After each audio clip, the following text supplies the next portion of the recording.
স্বাগত আজকের বাংলাদেশে। আপনাদের সঙ্গে আছি আমি খালেদ মহিউদ্দিন। টিভি চ্যানেলের প্রসারে দর্শকের স্বাধীনতা অবাধ হয়েছে, তবে দর্শক ধরার প্রতিযোগের স্বাস্থ্য আর নেই তর্কের ঊর্ধ্বে। সংবাদের গুণমান নিয়েও হালে আছে বিস্তর প্রশ্ন।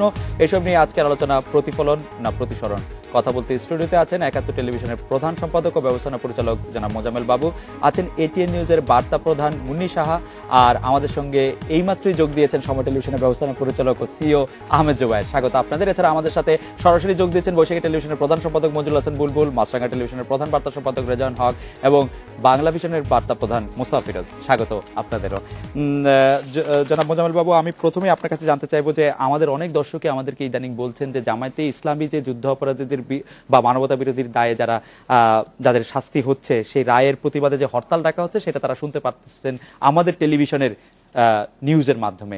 এটা আসলে কতটা আমাদের শোনানো দায়িত্ব বা কর্তব্য, বা আমরা যা করছি তা ঠিক করছি কিনা, বা কি হওয়া উচিত, এই প্রশ্নই আসলে আপনাদের সবাইকে আমি করতে চাই। এই প্রশ্ন ৭১ টেলিভিশনের প্রধান সম্পাদক হিসেবে আমি জর্জরিত যে সরকার গোলাম আজমকে একেবারে ভালোভাবে ঠান্ডা মাথায় মিছিল করে নিয়ে যে জাতীয় গোলাম আজমের মতো কুখ্যাত লোককে জাতীয় মসজিদে জানাজা করার সুযোগ করে দিবে, আর গণমাধ্যম সেটা দেখাইলে গণমাধ্যমের দায় পড়বে, আমি এই তত্ত্বের সাথে একমত না।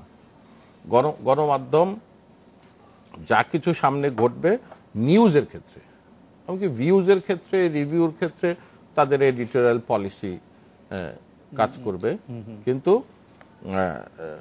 যা কিছু ঘটবে আপনি গুরুত্ব কম বেশি এবং ভিন্ন প্রেক্ষাপট, যেমন ৭১ খুবই খুশি হইতো যদি সেদিন গোলাম আজমের সব যাত্রার সঙ্গে সঙ্গে যত ছোট সংখ্যকই হোক কিছু মানুষ যে জুতা দেখিয়েছে এইটুক যদি আমরা দেখাইতে পারতাম তাহলে পূর্ণাঙ্গ চিত্র হতো।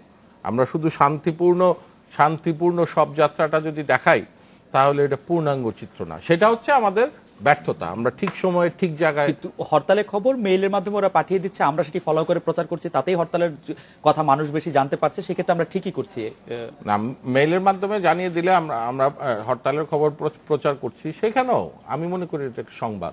আমরা প্রচার না করলেও আমরা কোনো কিছু আমরা বেশি গুরুত্ব দিয়ে প্রচার করি, কম গুরুত্ব দিয়ে প্রচার করি, এটা আমরা বেশি গুরুত্ব দিয়ে প্রচার করছি, এটা ঠিক আছে। প্রচার আমাদেরকে করতে হবে, এবং সেই সঙ্গে যদি আপনার বলার থাকে যে অযৌক্তিক হরতাল, ওই যে আপনি প্রতিফলন না প্রতিসরণ, ওদের প্রেস রিলিজ হুবহু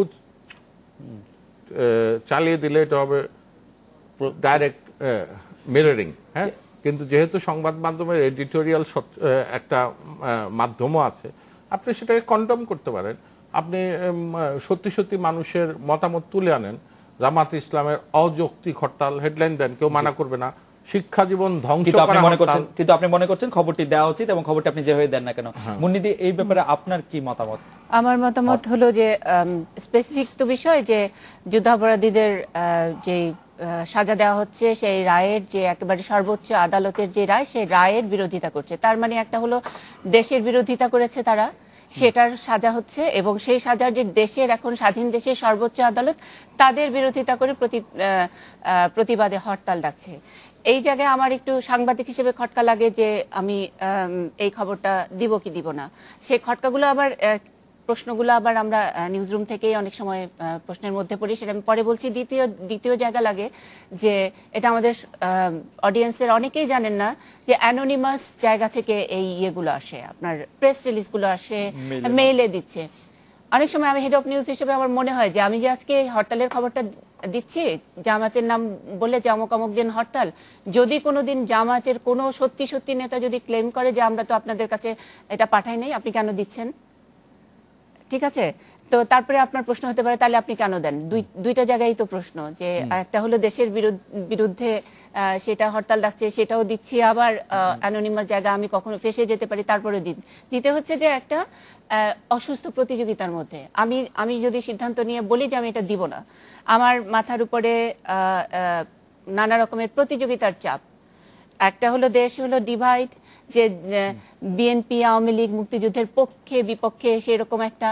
দ্বিতীয়ত অনেক সময় চাপ থাকবে যে তাহলে আপনি ওই যে টিআরপি আপনি তাহলে আপনার দর্শক হারাচ্ছেন ইত্যাদি নানান কিছু চাপের কারণে দিচ্ছি না। তো আমি এক্স্যাক্টলি আপনাকে অনেক ধন্যবাদ যে আপনি অন্তত এই বিষয়টি নিয়ে আলোচনা করেছেন। তারপরে কোথাও কোথাও দায়িত্বশীল ভূমিকা নিতে হয়। আপনার নিশ্চয়ই মনে আছে আপনি ওই শোটাতে আসছিলেন, আমাদের বাবু ভাই আমাদের 5 দিন ব্যাপী একটা শো করেছিলাম যখন নাকি 5ই জানুয়ারি নির্বাচনের আগে কলিং সাংবাদিকতার আমরা একটা নাম দিয়েছিলাম, যে অজ্ঞাত জায়গা থেকে টেপ পাঠিয়ে দিত জামায়াতের লোকজন, এবং তারা কিছু কিছু রিপোর্টারকে ফোন করে বলতো যে তুমি এখানে এসে, অথবা আমাদের অফিসে বা ইন্ডিপেন্ডেন্ট টেলিভিশনের অফিসের গাড়ির উপরেও টেপ রেখে যেত। আমরা টেপ দেখে সব টেলিভিশনের হেডলাইনে একই ছবি, এক জায়গায় বোমা বিস্ফোরিত হচ্ছে এবং সেগুলো দেখাচ্ছি, সারাদিন হরতাল পালিত হচ্ছে। সেগুলো আমরা কাহাতক অনেকদিন কিন্তু সহ্য করেছি। আমি আমার দায়িত্বশীল জায়গা থেকে বাবু ভাই অনেক অ্যাকুরেসি, ফেয়ারনেস, পলিটিক্যাল অনেক কিছু নিয়ে বাবু ভাই হয়তো ডিবেট করবে, কিন্তু আমি যেহেতু মাঠের সাংবাদিক, আমি তখন একটা দায়িত্ব নিয়েই আমি করেছি। এটা খুবই রিস্কি একটা জায়গা। থ্যাঙ্কস টু মাই ম্যানেজমেন্ট, তারা আমাকে ওই জায়গায় অনেক স্বাধীনতা দিয়েছে। আমরা সবাই মিলে একটা জায়গায় 5 দিন ব্যাপী টকশো করার পরে অন্তত 13টা টেলিভিশন বন্ধ করেছিল। সেটার মধ্যে সময় টেলিভিশন আছে, ইন্ডিপেন্ডেন্ট আছে, 71 আছে, ওইটুকু নিয়েছি। আপনি বাবু ভাই যেটা বলছেন যে কি গোলাম আজমের আপনার এই যে, হ্যাঁ আমি শেষ করে দিই। উনি বাবু ভাই বলছে যে আমরা খুবই খুশি হতাম যে যদি ওই জুতা মারার ছবিটা আমরা যদি দেখাতে পারতাম। আমি তো মাঠে কাজ করা সাংবাদিক, আমার সিদ্ধান্ত নিতে ভুল হয় নাই। আমি কিন্তু 5টা ক্যামেরা দিয়ে আপনারা যেভাবে লাইভ দেখাইছেন, বাবু ভাই যেভাবে একেবারে হিউজ 10,000 মানুষের গ্যাদারিং দেখিয়েছে, আমরাও পারতাম ওইভাবে দেখাতে। কিন্তু আমি জানি যে এটার পাশাপাশি একটা ছোট্ট একটা ডেমনস্ট্রেশন হবে, অনেক প্রতিবাদের ঝড় উঠবে, ঠিক আছে, কিন্তু সেটা জামাতের যে একটা মাসল ফ্লেসিং এর যে অ্যাটিটিউড আছে সেখানে আমরা মার খেয়ে যাব। কিন্তু অনেক মানুষ ভিতরে ভিতরে এই ঘৃণিত লোকটাকে ঘৃণা করে। বাংলাদেশের জাতীয় মসজিদে গিয়ে তার জানাজা হবে, সেটাকে ঘৃণা করেছে। সেই ঘৃণার ভিতরে তো আমরা ক্যামেরা ঢুকাতে পারবো না। সুতরাং আমরা সিদ্ধান্ত নিয়েছি আমরা ওইটা দেখাবো না, দেখাইনি। আমার ম্যানেজমেন্ট আমাকে কোনো ঝামেলা করেনি। জুবাইর ভাই, হরতালের বিষয়টি বলবো। প্রথমেই আমরা কিন্তু হিজবুত তাহরির বা পূর্ব বাংলা সরবরাহ পার্টি এরকম ধরনের নিষিদ্ধ দলগুলোর যদি কোনো প্রেস সিরিজ আমাদের কাছে আসে, আমরা কিন্তু সেটা প্রচার করি না, করব না। এটাই হচ্ছে আমাদের নিষিদ্ধ। তো আজকে জামাত শিবির নিষিদ্ধ করার দাবি আছে, একটা দাবি আছে। জামাত শিবির যদি নিষিদ্ধ হয় অবশ্যই আমরা এটা প্রচার করব না। কিন্তু যতক্ষণ পর্যন্ত এটা দল হিসাবে কর্মকাণ্ড চালানোর সুযোগ পাচ্ছে আমাদের কাছে আসলে আমরা এটা প্রচার করতে বাধ্য। এটাই হচ্ছে আমার কথা। পাশাপাশি আমরা কিন্তু এটাও দেখাচ্ছি যে জামাত হরতাল ডেকেছে, বিগত সব হরতালের তুলনায় এবারের হরতালে যানবাহনের চাপ বেশি। বিগত সব হরতালের তুলনায় কোনো রাস্তায় যানজট হয়েছে। মানুষ যে পালন করছে না, মানুষ যে অনেক বেশি প্রাইভেট গাড়ি বের করছে, এগুলো আমরা আমি একটা প্রশ্ন করতে পারি, যে সেই প্রশ্নটা হচ্ছে এরকম যে আমরা জানি যে গত বছর একটি হরতাল ডেকেছিলেন, গণজাগরণ মঞ্চ থেকে একটি হরতাল ডাকা হয়েছিল 5ই মের আগে। তো সেই হরতালটির কিন্তু অনেক বড় প্রচারণা ছিল না, বা অনেক ছোট দলও যখন কোনো হরতাল ডাকে সেগুলি আমরা এত বেশি প্রচারণা পাই না। জামায়াতে ইসলামীকে আমরা কত বড় বা কি মাপের দল আসলে আমরা মনে করি? এটা কিন্তু এই যে জামাতের রিসেন্ট হরতালগুলো কোনো টেলিভিশনে দেখবেন আপনি শিরোনাম হয়েছে যে জামাত হরতাল ডেকেছে। আবার কোনো টেলিভিশন, আমি কি করেছি আমি সেটা বলছি না, কোনো টেলিভিশন করেছে অন্য সব নিউজের সাথে এটাকে আমরা ট্যাগ বলি, যে জাস্ট একটা লাইন নিচে বলেছে, এটার কোনো ছবি নাই, কিছু নাই, একটা ইভেন কি প্রেস রিলিজের গ্রাফিক্স পিকচারও নাই, যে দেখিয়ে বলছে যে জামাত আগামীকাল বা আগামী 2 দিন হরতাল ডেকেছে। এটা কেউ ওইভাবেই বলছে, যে কোনো কিছুই দেখাচ্ছে না, জাস্ট উল্লেখ করছে অথবা স্ট্রলে দিচ্ছে, এইভাবে দেখাচ্ছে।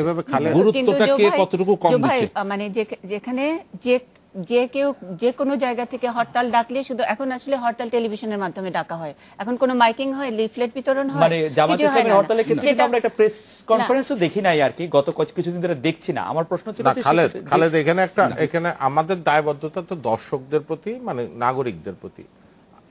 আপনি জামাতের হরতালে তো ওরা নাশকতা করে, আপনি প্রচার করলেন না, অথচ 5টার সময়, 6টার সময়, 7টার সময় নাগরিকরা রাস্তায় বেরোলো এবং সেই ককটেলের নাশকতার সামনে দায়-দায়িত্ব পড়লো, কে নিবে? কে নিবে? সেই- আপনি সংবাদটাও সেইটা না, দিলেন আমি না, কিন্তু আপনি এখানে কেমন নিউজ পলিসির কথা মিডিয়া? বলছি। এই হরতালের খবরটাকে আপনি স্ক্রলে দেখাবেন না আলাদা হেডলাইন করে দেখাবেন, সেটা কিন্তু প্রত্যেকটা স্টেশনের একটা পলিসি। নাগরিকদের তো তথ্যটা দিতে হবে।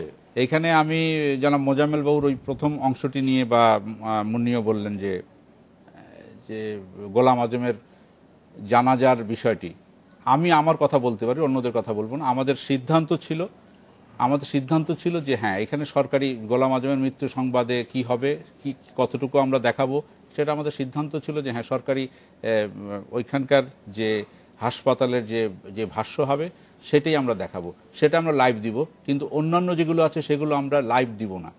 আমরা কিন্তু সময় টেলিভিশন অনেক কিছুই সেখানে লাইভ দেইনি, তাতে হয়তো অনেক দর্শক আমাদের কম দেখেছেন। ওই 2 দিনে আমরা হয়তো অনেক দর্শক হারিয়েছি, কিন্তু আমরা আবার না না, না, আমার জুবাইর ভাই, এখানে- আমরা আসলে গোলাম আজমের ওই প্রসঙ্গে পরে আসে। আমি একটু জনাব মঞ্জুরুল হাসান বুলবুলের কাছে যাব যে এই হরতালের খবরটি আমরা যেভাবে দেখাচ্ছি সেটি আসলে কতটা ঠিক করছি বা ঠিক করছি কিনা, বুলবুল ভাই আপনি যদি একটু বলেন। প্রথমত হচ্ছে যে আমরা কিভাবে দেখাচ্ছি, আমার যেটা ধারণা প্রত্যেকটা স্টেশনের একটা এডিটোরিয়াল পলিসি আছে। আপনি খালেদ মহিউদ্দিন ঢাকা বিশ্ববিদ্যালয়ের সাংবাদিকতা বিভাগের ছাত্র ছিলেন এবং সেখানে পড়িয়েছেন। আমরা নিউজে সবসময় বলি যে কোনো নিউজকে আমরা ওভার প্লেও করতে পারি, নর্মাল প্লেও করতে পারি, আন্ডার প্লেও করতে পারি। এটি নির্ভর করে এক একটা স্টেশনের পলিসির উপরে। এবং আমি আলোচনা শুনছিলাম 3 জনেরই। একটি হচ্ছে দেখেন এইবারের হরতালের সোর্সটা কি। এবার হরতাল কিন্তু তারা প্রেস রিলিজে পাঠাচ্ছে না। যারা হরতাল সম্পর্কে খবর দিচ্ছেন, আমি কোনো টেলিভিশনের চ্যানেলে দেখছি যে তারা জামাতের ওয়েবসাইট থেকে তাদের প্রেস রিলিজ নিচ্ছেন। অর্থাৎ কেউ ফোন করে বলছেন, কারণ জামাতের ওয়েবসাইট তো নিউজ রুম খুলে বসে থাকে না সব সময়, কেউ ফোন করে বলছেন যে আমাদের ওয়েবসাইটটি দেখেন এবং সেখান থেকে নিয়ে দিচ্ছেন। দ্বিতীয়ত হচ্ছে অন্যান্য সময় হরতাল হলে একরকম ঢিলেঢালা হরতাল, কোনো জনসমাগম নেই, ভালো হরতাল হয়নি, এরকম হেডলাইনও হতো। কিন্তু এইবার আপনি দেখবেন যে অধিকাংশ টেলিভিশন চ্যানেল কিন্তু হেডলাইনও রাখে নাই। যেটা আহমেদ জুবায়ের বললেন সেটাই অনেকাংশ সত্যি, যেটা কোথাও ট্যাগ করে দেওয়া হয়েছে যে জামাতের হরতাল, এর প্রতিবাদে, ঘটনার প্রতিবাদে হরতাল ডেকেছিল, কিন্তু কোনো সাড়া মেলে নাই। কাজেই একটি জায়গায়, মৌলিক জায়গায় আমি মনে করি যে একটি ঘটনা যখন ক্রিয়া ঘটে তার একটা প্রতিক্রিয়া থাকে। আমরা যখন নিউজ রুম চালাই, আমাদের কিন্তু দর্শকদেরকে ক্রিয়া এবং প্রতিক্রিয়া দুটি দেখাতে হবে, এবং সেটির মধ্যে মৌলিক কতটুকু জায়গা আছে এবং কোন স্টেশনের পলিসিও আছে। যেমন ধরেন, যদি জামাত সমর্থিত কোনো টেলিভিশন চ্যানেল যদি আজকে থাকতো